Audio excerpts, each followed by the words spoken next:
سال کی وہ تاریخ جس پر شادی کرنے والوں کے درمیان جلد علیحدگی ہو جاتی ہے۔ یونیورسٹی آف میلبرن کے سائنسدانوں نے جدید تحقیق کے بعد نوجوان جوڑوں کو ہدایت کی ہے کہ کبھی بھی اس تاریخ پر شادی مت کرنا، کیونکہ اس روز ہونے والی شادی کے بہت جلد خاتمے سے دو چار ہونے کے امکانات بہت زیادہ ہوتے ہیں۔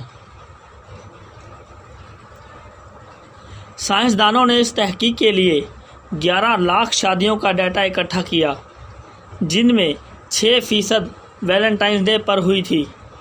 انہوں نے دونوں طرح کی شادیوں اور میاں بیوی کے تعلقات کا تجزیہ کر کے نتائج مرتب کیے، جن میں معلوم ہوا کہ باقی سال میں ہونے والی شادیوں کی نسبت ویلنٹائن ڈے پر ہونے والی شادیوں میں طلاق کی شرح 37% زیادہ تھی۔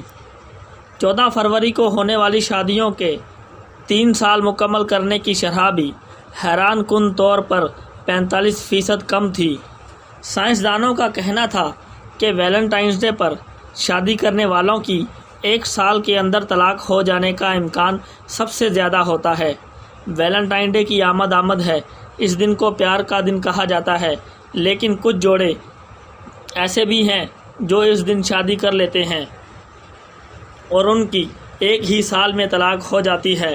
خدا را 14 فروری کو شادی کرنے سے بچو۔ معلوماتی ٹی وی کے ساتھ رجب عکاس کو دیجیے اجازت۔ اللہ حافظ۔